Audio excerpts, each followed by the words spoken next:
Hello, everyone. This is Addae Moon, the Associate Artistic Director at Theatrical Outfit, and welcome to another episode of Downtown Dialogues.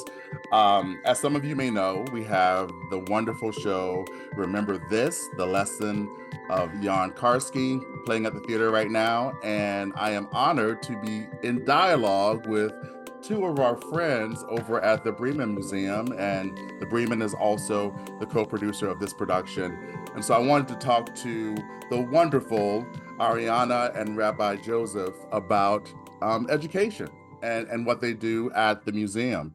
And I think my first question is, what got both of you interested in museum education? It's a great question. For me, museum education is education. I've spent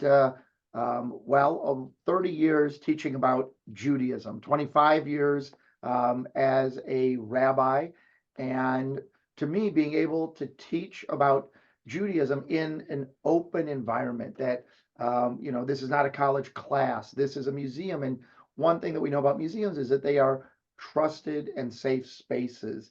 And so to be able to share something that's very personal to me is just wonderful. And of course, I love to teach to all groups. And so for me, the Bremen Museum offers an outlet for a passion for teaching for myself. Wonderful. So I got involved in museum education after I graduated from college with a certificate in museum studies. I've always been interested in history, specifically like European history and time period of the Holocaust. And I actually came to the Bremen when I was in high school on a program that they did for students. And that kind of sold me from then, that I was really interested in studying the Holocaust, and the Bremen got that started. And then I started working here and studying history in college and museum studies. It gave a way to teach about history in a more public way. And museums just seemed like a really good way to have a lot of resources and to reach out to students to teach them about something super important that I'm interested in myself. And so her story also shows all of the young people who might be listening, that field trip in high school, it might turn into a career. Yeah. So it's field trips matter. It worked. Yeah, it worked. It got me here. Yeah, so I was actually in the museum world for about a decade before returning to theater. And so this next question is really about is really personal to me in a lot of ways. What do you think that museum educators can do that classroom teachers can't do?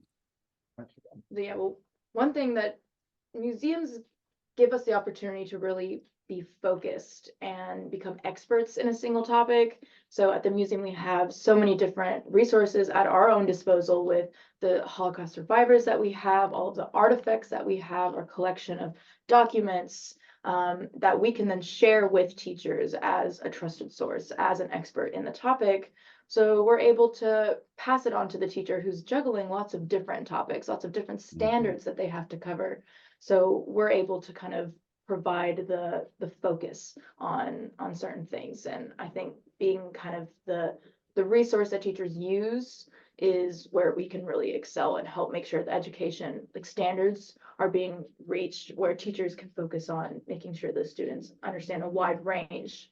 We provide the resources to make sure each specific topic in the Holocaust is where we can really shine for teachers to make sure that they get what they need to teach it well. And I think it's also a museum, and Ariana attacks us at a beautiful high level about what is a museum is all about. I think museums also offer just a break from the classroom environment. Think about when we all remember, a field trip, and it creates a sense of energy, excitement, perhaps, around the topic. At the Bremen Museum, we deal with a lot of different topics. The topic we're sort of launching off of today around Karski is certainly the Holocaust. We don't call it fun, but we can make it exciting, we can make it engaging.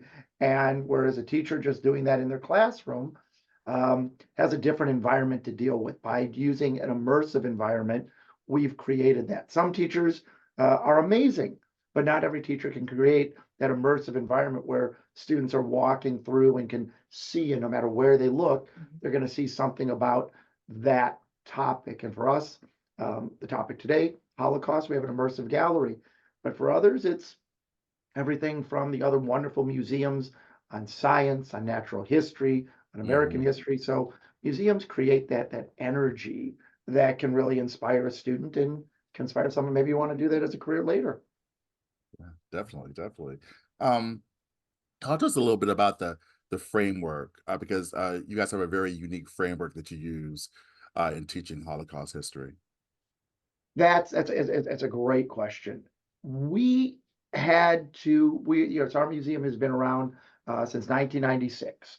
And in looking at how do we want to present this very difficult and complex topic, we overlay that. I'm getting to where some of our core pedagogy, we overlay other pieces of pedagogy. Some of the important things are, safe in and safe out, that we don't take field trips that are younger than fifth grade because this topic is very difficult. And yet for a fifth grader, we still need to come in safe. We don't want to overwhelm a visitor.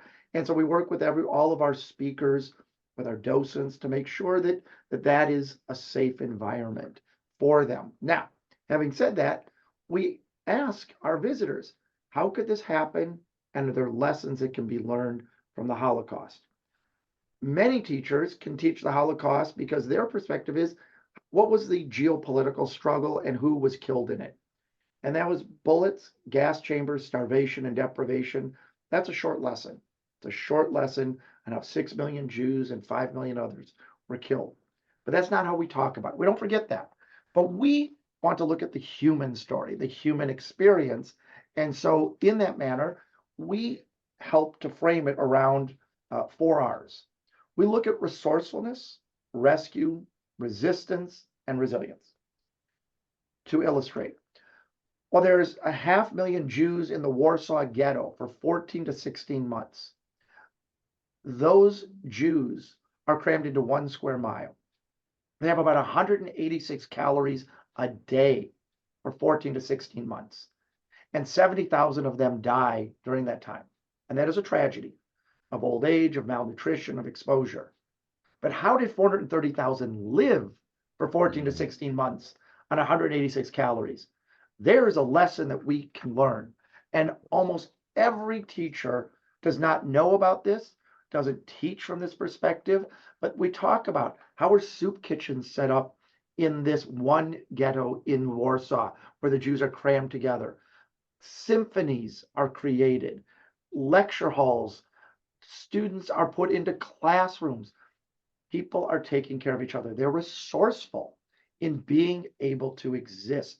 And 430,000 people live during this time. That's a lesson we can take away. How did people rescue? How did they resist?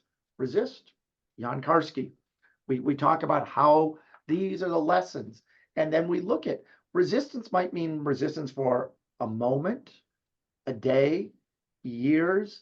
It doesn't necessarily even mean rescue. Might have rescued a child for a day, a week, even a second, where someone might have held someone up from collapsing, help them to run, to escape, give them a little bit of food that helped to cure the fever, to get them through to the next day. So we look at all of these 4 R's, and we try to use that lens to understand the human story. I repeat, it doesn't minimize or take away from the story where we have to talk about the destruction of the Jewish community, how they perished, but we don't need to spend long amounts of time on that. What's to be learned from that? To be learned from the human experience, there's a lot to be learned from that. And of course, the resiliency of the Jewish community and the others throughout Europe who were able to bounce back, who came out of the camps, who emerged from the ghettos, where their entire families had been lost and destroyed, and yet somehow, inexplicably, they went on to love, to have families, to have grandchildren, to make very productive lives together. If they can emerge from that, you and I, who have a lot going on, and it seems hard to go on, but they went on, how much more we have to try hard to be able to do that? Doesn't mean we can, doesn't mean we'll always succeed, but it hopefully is inspiration to hear that human story. So this is at the core of what we try to do to frame this very difficult, very dark period in history. Is we use this lens that we call the 4 R's: rescue, resistance, resourcefulness, and I'm sorry, I'm going to start that over. Resourcefulness, rescue, resistance, and resilience. This is an amazing way to learn about very difficult chapters in history.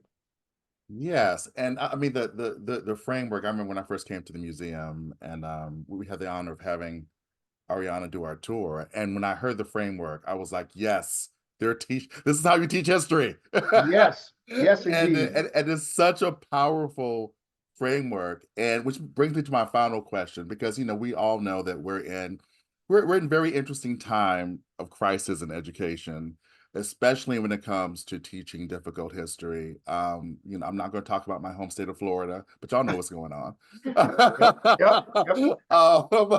But so I would love to know what are some of the specific challenges with teaching Holocaust history. So I think we're both going to answer that one, because they're numerous. We could do a whole podcast on the challenges of teaching history, and specifically teaching the history that we talk about. Let me start with it's combating ignorance. That today, the internet and social media, as well as just the state of education, and I speak about this as having people in my own family who are in education. So this is not a knock on education, but there is so much to teach, and there's so much disinformation. So just to start the answer to this last question, there was recently in 2020, an organization called the Claims Conference did a study of millennials.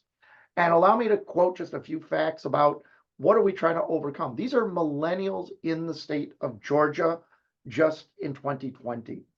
And when asked about, for example, the topic that we're talking about, the Holocaust, who or what do you think caused the Holocaust?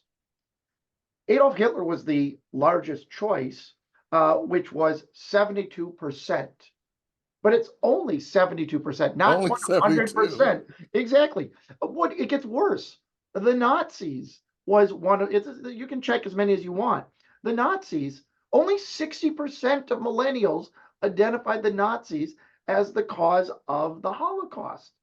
What's even more inexplicable to those of us at the Breman Museum who teach this is the Jews came in at 15% as having caused the Holocaust. 50% of millennials in the state of Georgia think that the Jews caused this. And 8% actually even think it was the United States. So just that is a top line of what is baffling about it. Further, where did it happen? We know it was throughout much of Europe. 66% of millennials can identify that it's Germany. I'm not sure where the other 34% think the Holocaust happened. What the? And again, every country was listed. Poland, only 22% of millennials knew that the Holocaust happened in Poland. Again, where the majority, let me be careful, the majority of the concentration death camps were in Poland, but only 22% know this. The story that's bringing us together, which is around Jan Karski, is because Karski is a story of a rescuer, a resistor in Poland, but in Georgia, only 22% know that Poland was even part of the Holocaust. And just one more misinformation that we fight with, and then we can certainly talk about some of the others that challenges, is that how many Jews were killed during the Holocaust? In the state of Georgia, only 38% can identify 6 million. That 14% aren't sure, and the range is all over the rest of the place. And it was multiple choice, by the way. So given that 6 million was one of the choices, only 38% of Georgia knows the number of Jews killed in the Holocaust. So this is what, where we are starting from. We are not fine-tuning people's understanding of Holocaust education. We are building it from the ground up. And in many cases, we are actually breaking down misinformation in order to build up accurate information. So that's where we start. And then we're confronted with plenty of other ways that, especially for our young people, because we as a museum receive school groups. And so maybe Ariana can address just a few of the things that we have to be very careful about, and we are, to be intentional as educators. So Yeah, it's already such a privilege when teachers make the choice to come here to our museum. We know that they have very busy schedules. So addressing the standards to deal with the Holocaust, coming to our museum, we only have so many schools who are able to make the trip. So when they come to us, we're dealing with issues like trying to not traumatize students while dealing with such a traumatizing moment in history. We deal with the misinformation that students maybe are coming with and having to kind of break down some of those ideas that they have. And then we try to make sure that we make what they're learning about in the past about history, making it relevant to today. So we're always dealing with such a sensitive topic and trying to make sure that when students come in, they really understand the personal sides of the story and not just the dates and numbers, but really understanding what the Holocaust was. And I think that a lot of times when students are learning about the Holocaust and when teachers are teaching about the Holocaust, not everyone is doing what we're trying to do here, which is really humanize it. When students come, they tour our gallery and they hear from a speaker to make sure that they definitely hear one of those personal stories. And so I think one of the biggest challenges is just how we teach the Holocaust and making sure that it's used to understand how we can take those lessons that we're teaching and put them to today. And so I think that's, addressing the standards, but also making sure that we go beyond that and talk about all those, Atlanta survivors' stories that we've collected here at the museum. Well, I just want to thank you both for the work that you do, because I know how challenging that work is. And thank the museum for the work that the museum is doing. Y'all have been a great collaborator and partner in this process. So folks who are listening or watching, step away from your TikTok for a second and go down to the museum, the Breman Museum, and get some actual history. There are some live tours and virtual tours going on throughout the run of the show that you can find out about both on the Breman's website and on TO's website. And please come and see, remember this, the Lesson of Jan Karski at Theatrical Outfit, which runs through February 18th. So thanks so much, y'all. Thanks for taking this time, and thanks for being a part of this collaboration. Our Thank pleasure. you. Thank you for having us. Take care.